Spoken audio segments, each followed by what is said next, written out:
പിതാവിൻ്റെയും പുത്രൻ്റെയും പരിശുദ്ധാത്മാവിൻ്റെ നാമത്തിൽ ആമേൻ. എൻ്റെ പ്രിയപ്പെട്ടവർ, ഇന്ന് മാർച്ച് 6 തീയതി. എല്ലാവർക്കും എൻ്റെ സ്നേഹവന്ദനം. നമുക്ക് പ്രാർത്ഥിക്കാം. അമ്മേ പരിശുദ്ധമ്മേ, അമ്മേ പരിശുദ്ധമേ, ദൈവമാതാവേ, ദൈവമാതാവേ, കൃപാസനത്തിലൂടെ ഞങ്ങൾക്കും ഞങ്ങളുടെ ദേശത്തിനും അമ്മ മധ്യസ്ഥം തേടി തന്ന എല്ലാ അനുഗ്രഹങ്ങൾക്കും കൃപകൾക്കും ഞങ്ങളിപ്പോൾ ഹൃദയം നിറഞ്ഞ നന്ദി പറയുന്നു. അമ്മേ പരിശുദ്ധമേ, ദൈവമാതാവേ, 2004 ഡിസംബർ 7 തീയതി ഉച്ചകഴിഞ്ഞ് 2:30 കൃപാസനത്തിൽ സംഭവിച്ച അമ്മയുടെ പ്രത്യക്ഷീകരണത്തെ കുറിച്ച് തിരുസഭയ്ക്ക് സമർപ്പിച്ചിരിക്കുന്ന പഠനരേഖകളുടെ പഠനം ആരംഭിക്കുവാൻ ഞങ്ങൾ താഴ്മയോടെ പ്രാർത്ഥിക്കുന്നു. അമ്മേ പരിശുദ്ധമേ, ഭൂസ്വർലോകങ്ങളുടെ രാജ്ഞിയായ അങ്ങേക്ക് ഭൗമസംരക്ഷണത്തിനായി പ്രപഞ്ചപ്രകൃതിയെ തിരുസഭ പ്രതിഷ്ഠിക്കുവാൻ ഈ പ്രത്യക്ഷീകരണം വഴി ഇടയാക്കണമേ. പരിശുദ്ധമേ, ജപമാല മാതാവേ, സകല കൃപാസനം പ്രാർത്ഥനയോടും ചേർത്ത് ഞങ്ങളിപ്പോൾ പ്രാർത്ഥിക്കുന്ന ഈ കുടുംബത്തിന്റെ പ്രത്യേക നിയോഗം പരമക്കളെ.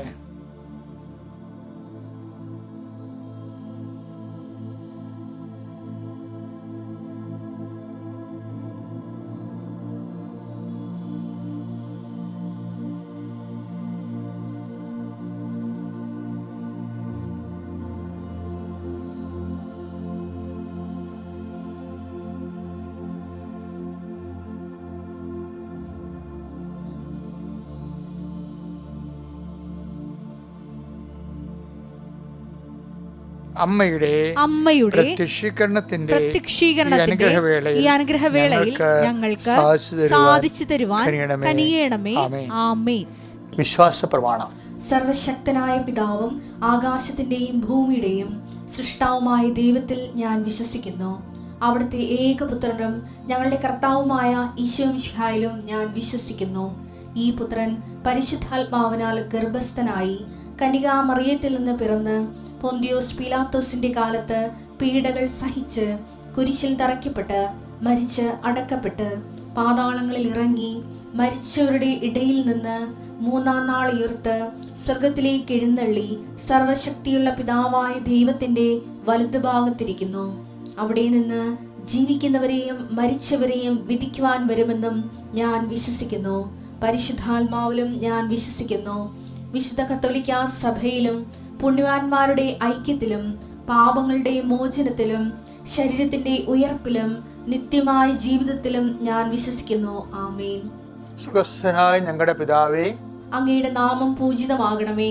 അങ്ങയുടെ രാജ്യം വരണമേ. അങ്ങയുടെ തിരുമനസ് സ്വർഗത്തിലെ പോലെ ഭൂമിയിലും ആകണമേ. അന്നു വേണ്ടുന്ന ആഹാരം ഇന്ന് ഞങ്ങൾക്ക് തരണമേ. ഞങ്ങളോട് തെറ്റ് ചെയ്യുന്നവരോട് ഞങ്ങൾ ക്ഷമിക്കുന്നത് പോലെ ഞങ്ങളുടെ തെറ്റുകൾ ഞങ്ങളോടും ക്ഷമിക്കണമേ. ഞങ്ങളെ പ്രലോഭനത്തിൽ ഉൾപ്പെടുത്തരുതേ, തിന്മയിൽ ഞങ്ങൾ രക്ഷിക്കണമേ. ആമേൻ. നന്മ നിറഞ്ഞ മറിയമേ, സ്വസ്തി. കർത്താവ് അങ്ങയുടെ കൂടെ സ്ത്രീകളിൽ അങ്ങ് അനുഗ്രഹിക്കപ്പെട്ടവളാകുന്നു. അങ്ങയുടെ ഉദരത്തിൻ ഫലമായി ഈശോ അനുഗ്രഹിക്കപ്പെട്ടവനാകുന്നു. പരിശുദ്ധ മറിയമേ, തമ്പുരാന്റെ അമ്മേ, പാപികളായ ഞങ്ങൾക്ക് വേണ്ടി ഇപ്പോഴും ഞങ്ങളുടെ മരണസമയത്തും തമ്പുരാനോട് അപേക്ഷിക്കണമേ. ആമേൻ. എൻ്റെ പ്രിയപ്പെട്ടവരെ, അനുദിന അനുഗ്രഹ പ്രാർത്ഥന ആരംഭിക്കുന്നു. കർത്താവ് എന്തുമാത്രം മനുഷ്യരാണെന്നറിയാവോ ഇതുവഴി അനുഗ്രഹിക്കണത്. തന്നെയല്ല മക്കളെ, നമ്മൾ ഒരു പ്രാർത്ഥനയിൽ രാവിലെ പങ്കെടുത്തുകൊണ്ട് അന്നത്തെ ദിവസത്തിൻ്റെ മുഴുവൻ വിഷയങ്ങളെ കർത്താവിൻ പരിശുദ്ധ അമ്മയുടെ മാധ്യസ്ഥ പ്രതിഷ്ഠിച്ച് ഈശോയ്ക്ക് കൊടുത്തുകൊണ്ട് ജീവിക്കാൻ എന്ത് സുഖമാണ്. അപ്പോൾ ഇതൊരു വലിയൊരു ദാനമായിട്ട് കരുതണം. കർത്താവെ, ശിരസ് നമിച്ച് അങ്ങയുടെ ദിവസത്തിന് നിൽക്കുന്ന മക്കളുടെ മേൽ നിൻ്റെ പീഡാനുഭവത്തെ ഓർത്തുകൊണ്ട് കരുണ തോന്നണമേ, അലിപ്പ് തോന്നണമെന്ന് പ്രാർത്ഥിക്കുന്നു. കർത്താവ് നിൻ്റെ ഹൃദയം തുറന്നുകൊണ്ട് കരുണ അങ്ങയുടെ മക്കളേക്ക് വർഷിക്കണമെന്ന് പ്രാർത്ഥിക്കുന്നു. കർത്താവ് പലരും കർത്താവ് ജീവിതത്തിൽ തെറ്റിപ്പോയിട്ടുണ്ട്. അങ്ങേ മറന്ന് ജീവിച്ചിട്ടുണ്ട്. അങ്ങേ അറിഞ്ഞിട്ടും അറിയാത്ത രീതി അഭിനയിച്ചുകൊണ്ട് സ്വന്തം കാര്യലാഭത്തിന് വേണ്ടി അങ്ങേ തള്ളിപ്പറം ജീവിച്ചിട്ടുണ്ട്. നോൻപ് കാലത്ത് മാപ്പ് ചോദിക്കുന്ന കർത്താവ്, ഇനി എന്തെങ്കിലും ഞങ്ങളുടെ ജീവിതകാലത്ത് അങ്ങനെ ഒരു സിറ്റുവേഷൻ ഉണ്ടായാൽ തീർച്ചയായിട്ടും കർത്താവ് ഞങ്ങൾ നിൻ്റെ സഹിത്വം ചേർന്ന് സുവിശേഷത്തിൻ്റെ സാക്ഷിയായിട്ട് ജീവിച്ചു കൊള്ളാവുന്ന പരിശുദ്ധമ്മയുടെ മാധ്യത്തിൽ യേശുവിൻ്റെ നാമത്തിൽ സകല പുണ്യാളന്മാരെയും സാക്ഷി നിർത്തിക്കൊണ്ട് അങ്ങയുടെ തിരുസന്നിധിയിൽ പതിഞ്ഞ് ഇങ്ങനെ ചെയ്യുന്ന കർത്താവെ, നിൻ്റെ ഉന്നതമായ നാമത്തിന് സ്വസ്ത്രമുണ്ടാകട്ടെ. കർത്താവെ, പലതരത്തിൽ വിഷമിക്കുന്നവരുണ്ട്. ഇന്ന് യാത്ര ചെയ്യുന്നവരെ മുഴുവനായി അങ്ങേക്ക് തിരുസന്നിധിയിൽ സമർപ്പിച്ച് പ്രാർത്ഥിക്കുന്നു. ഇന്ന് ഓഫീസുകൾ, കോളേജുകൾ, സ്കൂളുകൾ, പരീക്ഷാ ഹാളുകൾ സന്ദർശിക്കുന്ന അവിടെ പോകുന്ന എല്ലാ മക്കളെയും, പരീക്ഷ എഴുതുന്ന മക്കളെ എല്ലാവരും സംബന്ധിച്ച് പ്രാർത്ഥിക്കുന്നു. അവർക്ക് കൃത്യമായി ഓർമ്മശക്തി കൊടുക്കാൻ വേണ്ടി പ്രാർത്ഥിക്കുന്നു. അവർ പഠിച്ചത് മറന്നു പോകാതിരിക്കാൻ വേണ്ടി പ്രാർത്ഥിക്കുന്നു. പഠിച്ച പരീക്ഷയെ പ്രതിഫലിക്കാൻ വേണ്ടി പ്രാർത്ഥിക്കുന്നു. കർത്താവെ, ഞങ്ങൾക്ക് ചോദിക്കാമെന്ന് അറിയത്തില്ല, എങ്കിലും ഞങ്ങൾ കുഞ്ഞുങ്ങൾക്ക് വേണ്ടി പ്രാർത്ഥിക്കുകയാണ്. അവർ പഠിച്ചത് തന്നെ പരീക്ഷയ്ക്ക് വരാൻ ഇടയാക്കണമേ. അതുപോലെ അതിനെ പഠനത്തിൽ അല്പം പുറകെയായിപ്പോയ മക്കളെ അതുവഴി നീ രക്ഷപ്പെടുത്തണമെന്ന് പ്രാർത്ഥിക്കുന്നു. കർത്താവെ, ഇനി അവർക്കൊരു പരീക്ഷ പഠിക്കാനൊരു അവസരം കിട്ടിയാൽ അവർ ഇന്നത്തെ പോലെ ഉഴപ്പത്തിൽ നല്ലപോലെ പഠിച്ചോളാമെന്ന് അങ്ങയോട് പറയുന്ന അനേകം മക്കൾ പശ്ചാത്താപത്തെ പരീക്ഷയ്ക്ക് പോകുന്നുണ്ട്. ഇനി എല്ലാം കർത്താവ് നിൻ്റെ കൈകളിലാണ്. അവരെല്ലാം നീ സന്ധിക്കണമെന്ന് പ്രാർത്ഥിക്കുന്നു. എൻ്റെ കർത്താവിൻ്റെ ഉന്നതമായ നാമത്തിൽ സഭയുടെ അധികാരത്തിൽ കുരിശിൻ്റെ അടയാളത്തിൽ ദൈവശക്തിയാൽ ഓരോ മക്കളെയും ഞങ്ങൾ ഈശോയുടെ നാമത്തെ ആശീർവദിക്കുന്നു. അതുപോലെ ജോലിക്ക് പോകുന്നവർ ആശീർവദിക്കുന്നു. ജോലിയിൽ ആവശ്യമായ ശമ്പളം കിട്ടാത്തവരുണ്ട്. ജോലി ടെർമിനേറ്റ് ചെയ്യണോ, എഴുതി കൊടുക്കണോ, ടെർമിനേഷൻ പേപ്പർ കൊടുക്കണോ, പേപ്പർ ഇടണോ വേണ്ടേ എന്നൊക്കെ ചിന്തിച്ച് വിഷമിക്കുന്നവരുണ്ട്. അവർക്കെല്ലാം കൃത്യമായി തീരുമാനം എടുക്കാനും കർത്താവെ, അവർക്ക് അതിനേക്കാൾ ബെറ്ററായി ജോലി കിട്ടുമെന്ന് ഉറപ്പ് വന്നാൽ മാത്രമേ ആരുടെയും സമ്മർദ്ദം അകപ്പെട്ട് കർത്താവ് ജോലി നഷ്ടപ്പെടാൻ അനുവദിക്കല്ലേ എന്ന് പ്രാർത്ഥിക്കുന്നു. എൻ്റെ കർത്താവിൻ്റെ ഉന്നതമായ നാമത്തിൽ ഗർഭിണികളായ അമ്മമാരെ സംബന്ധിച്ച് പ്രാർത്ഥിക്കുന്നു.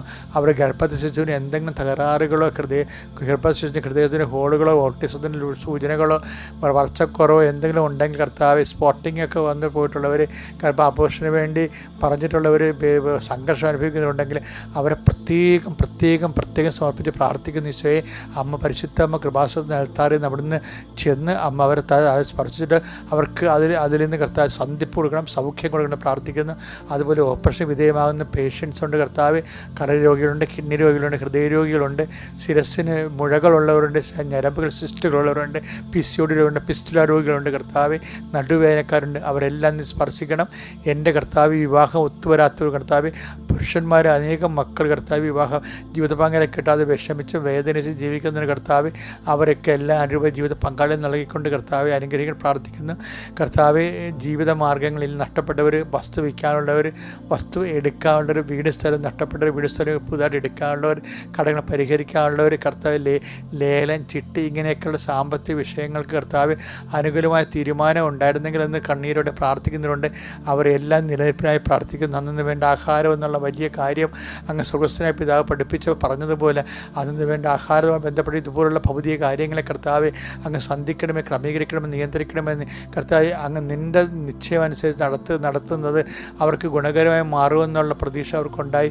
അത് ഉൾക്കൊള്ളാനുള്ള കൃപ അവർക്ക് നൽകണമേ. എൻ്റെ കർത്താവിൻ്റെ ഉന്നതമായ നാമത്തിൽ സഭയുടെ അധികാരത്തിൽ കുരിശിൻ്റെ അടയാളത്തിൽ ഞാൻ നിങ്ങളെയും നിങ്ങളുടെ കുടുംബത്തെയും നിങ്ങളുടെ യാത്രയെയും നിങ്ങളുടെ തിരിച്ചു വരവിനെയും കർത്താവിൻ്റെ നാമത്തെ ആശീർവദിക്കുന്നു. എൻ്റെ പ്രിയപ്പെട്ടവരെ, റെസിപ്രോക്കൽ വേർഡെന്നും പറഞ്ഞ് നമുക്ക് ബൈബിളിൽ കുറേ തരം വാക്കുണ്ട്.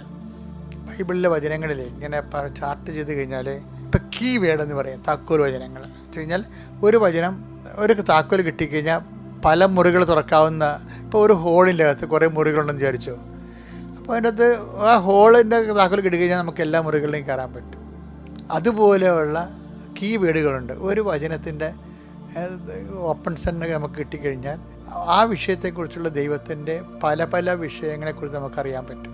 ഇനി മദർ വേർഡുണ്ട് ബൈബിളിൽ. മദർ വേർഡ് എന്ന് വെച്ചാൽ അമ്മ വചനങ്ങൾ. ചില വചനങ്ങൾ അമ്മ ബ്രീഡ് ചെയ്യും, അല്ലേ? ബ്രീഡിങ് വേർഡൊക്കെ ഉണ്ട്. ഒരു വചനത്തിൽ നിന്ന് പല വചനങ്ങൾ ഇങ്ങനെ അതിനോട് ബന്ധപ്പെട്ട് അതിൻ്റെ മക്കളായിട്ട് ഇങ്ങനെ ഉള്ള സാധർമ്യമുള്ള വചനങ്ങളുണ്ട്. അപ്പോൾ ഒരു വചനം വരുമ്പോൾ പരിശുദ്ധാത്മാവ് വേറൊരു വചനം എടുത്ത് നമുക്ക്. ഇപ്പോൾ നമ്മൾ അലോകിരിതം എന്നൊക്കെ കേട്ടിട്ടില്ലേ? അതുപോലെ തന്നെ യൂട്യൂബിൽ ഒരു വീഡിയോ കാണുമ്പോൾ അതിനോട് ബന്ധപ്പെട്ട വേറെ വീഡിയോ വരും. എന്ന് വെച്ചാൽ ഇതുപോലെ തന്നെയാണ് വചനം എഴുതിയിരിക്കുന്നത്. അതായത് ഇതിൻ്റെ അകത്ത് ഒരു വചനം പറയുമ്പോൾ അതിൻ്റെ സിസ്റ്റർ വചനവും അതിൻ്റെ സൺ വചനവും ഒക്കെ നമുക്ക് കർത്താവ് തരും. അപ്പോൾ അതിനാണ് മദർ വേർഡ് എന്ന് പറയുന്നത്. ഇതുപോലെ തന്നെയാണ് ഷാഡോ വേർഡ് എന്ന് പറയും. ഷാഡോ വേർഡ് എന്ന് വെച്ചാൽ ഒരു വസ്തു വേർഡ് പറഞ്ഞാൽ അതിൻ്റെ ഷാഡോ വേർഡ് ഉണ്ടാകും. ഉദാഹരണത്തിന് ഞാൻ ഒരു കാര്യം പറയണേ. അതായത് ഇപ്പോൾ കാലത്തിൻ്റെ അവസാനം വരെ ഞാൻ നിങ്ങളുടെ കൂടെ ഉണ്ടാകും, കർത്താവ് പറഞ്ഞ ഏറ്റവും വലിയ പദവിയല്ലേ. അപ്പോൾ അതിൻ്റെ ഷാഡോ വേർഡ് എന്താണ് ശരിക്കും പറഞ്ഞാൽ? അത് വസ്തു വേർഡാണ്. അപ്പോൾ അതിൻ്റെ ഷാഡോ വേർഡ് നിഴൽ വചനം എന്താണ്? കർത്താവിൻ്റെ മനസ്സ് പഠിച്ചാൽ നമുക്ക് മനസ്സിലാകും. കർത്താവ് ഒരു സ്റ്റേറ്റ്മെൻറ്റ് ഇറക്കി കഴിഞ്ഞാൽ അത് അതിൻ്റെ ഒരു ഷാഡോ ഉണ്ടാവും, റെസിപ്രോക്കലായിട്ടുള്ള. ഇപ്പം എന്താണ്, ഞാൻ നിങ്ങളുടെ കൂടെ ഉണ്ടാകുമെന്ന് പറയുമ്പോൾ തന്നെ കർത്താവിൻ്റെ അടിമനസ്സുണ്ട്. എന്താണ്, നിങ്ങളും എൻ്റെ കൂടെ ഉണ്ടാകണം, അതാണ് വിഷയം. അല്ലാതെ ഏകപക്ഷീയമായിട്ട് ഞാൻ അപ്പം നമ്മൾ തോന്നി മാസത്തിൽ ഇപ്പം നോൻപ് കാലമായതുകൊണ്ട് കർത്താവ് ഇങ്ങനെ പറയണം തോന്നുന്നു. നിങ്ങൾ വിചാരിക്കണം നോൻപ് കാലത്ത് ഇങ്ങനെ, നോൻപ് കാലം എന്തിനാ വെച്ചിരിക്കണത്, എന്തിനാണ്, കർത്താവ് നമ്മുടെ കൂടെ ഉണ്ടെന്ന് ഉറപ്പ് വരുത്താൻ പറ്റുന്ന രീതിയിൽ നമ്മൾ കർത്താവിൻ്റെ കൂടെ ഉണ്ടാകുന്ന കാലമാണ് നോൻപ് കാലം. എല്ലാ കാലത്തും കർത്താവിൻ്റെ കൂടെ നമ്മളുണ്ട്, അതല്ല, അതിനു വേണ്ടി ഉണ്ടോ ഇല്ലയോ എന്ന് പരിശോധിക്കണ്ടേ. നോൻപിന് പരിശോധിക്കേണ്ട വിഷയമാണത്. എന്താണ്, കാലത്തിൻ്റെ അവസാനം വരെ. Take the word of God. Mathai 28:20. Mathai 28:20. യുഗാന്തം വരെ എന്നും ഞാൻ നിങ്ങളോട് കൂടെ ഉണ്ടായിരിക്കും. ഞാൻ നിങ്ങളുടെ കൂടെ ഉണ്ടായിരിക്കും. അപ്പോൾ അത് കർത്താവിൻ്റെ ഏകപക്ഷീയമായിട്ടുള്ള പ്രസ്താവനയാണ്, നമുക്ക് നൽകുന്ന ആശംസയാണ്. പക്ഷേ അതിൻ്റെ ഷാഡോവേഡ് എന്താണ്, നീ എൻ്റെ മുമ്പാകെ ഉണ്ടാകണം, കുറ്റമറ്റവനായിരിക്കണം. Take the word of God. ഉൽപ്പത്തി 17:1 എന്താണ്, അബ്രാമിന് 99 വയസ്സായപ്പോൾ കർത്താവ് പ്രത്യക്ഷപ്പെട്ട് അവനോട് അരുളി ചെയ്തു, സർവശക്തനായ ദൈവമാണ് ഞാൻ, എന്റെ മുമ്പിൽ വ്യാപരിക്കുക, കുറ്റമറ്റവനായി വർത്തിക്കുക. അതാണ് വിഷയം. ദൈവത്തിന്റെ മനസ്സതാണ്. അപ്പോഴ് ബോധവും ബുദ്ധിയും പരിശുദ്ധം നയിക്കപ്പെടുന്നതിന് അറിയണം, I will come with you wherever you go. അതില്ലേ ജോഷുവ 1:9.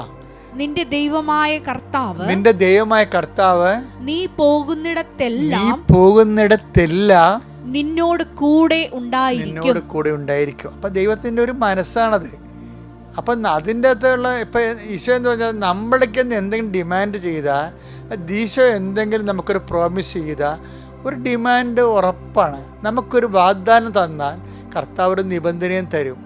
വേർഡ് ഓഫ് ഗോഡ് അങ്ങനെയാണ് ഡിസൈൻ ചെയ്തിരിക്കുന്നത്. എന്താണ്, ഞാൻ നിങ്ങളോട് കരുണ കാണിക്കും. പക്ഷെ എന്താ പ്രശ്നം, ഞാൻ കരുണയുള്ളവരായിരിക്കുന്ന പോലെ നിങ്ങളും കരുണയുള്ളവരാ. അതുമായിട്ട് ആ വചനം എടുത്തേ, ലൂക്ക 6:36. നിങ്ങളുടെ പിതാവ് കരുണയുള്ളവനായിരിക്കുന്നത് പോലെ നിങ്ങളും കരുണയുള്ളവരായിരിക്കും. അതായത് ദൈവം ഒരു വാഗ്ദാനം നമുക്ക് നൽകിയാൽ ദൈവം നമ്മളിൽ നിന്ന് അതേ രീതിയിലുള്ള അതേ വോളിയമുള്ള നമ്മുടെ ഭാഗത്തു നിന്നുള്ള ഒരു ഇൻവെസ്റ്റ്മെൻറ്റ് ദൈവം കണക്കിലെടുക്കുന്നുണ്ടെന്ന് അറിയണം. അല്ലാതെ അതാണ് ഇപ്പോൾ തന്നെ ബി പെർഫെക്റ്റ് 5:48 മത്തായിയുടെ സുവിശേഷം. അതുകൊണ്ട് നിങ്ങളുടെ സ്വർഗസ്ഥനായ പിതാവ് പരിപൂർണനായിരിക്കുന്ന പോലെ നിങ്ങളും പരിപൂർണരായിരിക്കുവിൻ. ഇപ്പൊ ഏകപക്ഷികമായ അനുഗ്രഹങ്ങളൊന്നുമില്ല. എല്ലാം നമ്മളിൽ നിന്ന് പേയ്മെൻ്റ് ഉള്ളത് മാത്രമേ ഉള്ളൂ. ഇപ്പം ഞാൻ നിങ്ങളുടെ കൂടെ ഉണ്ട്, നിങ്ങൾ എവിടെ പോയാലും ഞാൻ നിങ്ങളുടെ കൂടെ ഉണ്ടായിരിക്കുമെന്ന് അടച്ചത് കഴിഞ്ഞാൽ എൻ്റെ അർത്ഥം എന്താണ്, ദൈവം എവിടെ പോയാലും നമ്മളും ദൈവത്തിൻ്റെ കൂടെ ഉണ്ടാകണമെന്നാണ്.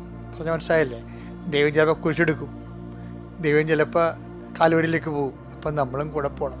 അപ്പം ഞാൻ ഉയർത്തുന്നതിൻ്റെ മഹത്വം മാത്രം മതിയെന്ന് പറഞ്ഞില്ലേ, ഞാൻ ഉദ്ധാനത്തിലേക്ക് മാത്രമേ ഉള്ളൂ, ദൈവം കുരിശിൻ്റെ കൂടെ ഇല്ലെന്ന് പറഞ്ഞാൽ അങ്ങനെയല്ല. I will come with you wherever you go. ചിലപ്പോൾ രോഗത്തിൻ്റെ ഒരു കാലം വരും, ചിലപ്പോൾ തള്ളിപ്പറച്ചിൻ്റെ ഒരു കാലം ഉണ്ടാകും, ചിലപ്പോൾ നമുക്ക് ഒറ്റ കൊടുക്കേണ്ട കാലം ഉണ്ടാകും. അപ്പോൾ എൻ്റെ ദൈവം കടന്നു പോകുന്ന അതിൻ്റെ വഴികളിലൂടെയാണ് ഞാൻ കടന്നു പോകണമെന്ന് മനസ്സിലാക്കണം. നോൻപ് കാലത്തും പീഡാനുഭവ കാലങ്ങളിലേക്ക് നമ്മൾ പോകുമ്പോൾ എപ്പോഴും I will come with you wherever you go എന്ന് പറഞ്ഞതിൻ്റെ അർത്ഥം, എവിടെ പോയാലും ഞാൻ നിങ്ങളോട് ഉണ്ടായിരിക്കുന്നത്. ജോഷുവ 1:9 പറഞ്ഞതിൻ്റെ അർത്ഥം, എവിടെ പോയാലും ഞാൻ നിങ്ങളുടെ കൂടെ ഉണ്ടായിരിക്കുന്ന പോലെ ഞാൻ എവിടെ പോയാലും നിങ്ങളും എൻ്റെ കൂടെ ഉണ്ടായിരിക്കണമെന്നാണ്. അതാണ് ആധ്യാത്മിക ജീവിതം എന്ന് പറയുന്നത്. അപ്പോൾ ഈ നോൻപ് കാലം എന്ന് പറയണത് ദൈവം നമ്മുടെ കൂടെ ഉണ്ട് എന്ന് പറഞ്ഞ് അതിനേക്കാളുപരി നമ്മൾ ദൈവത്തിൻ്റെ കൂടെ ഉണ്ടോ. ഏത്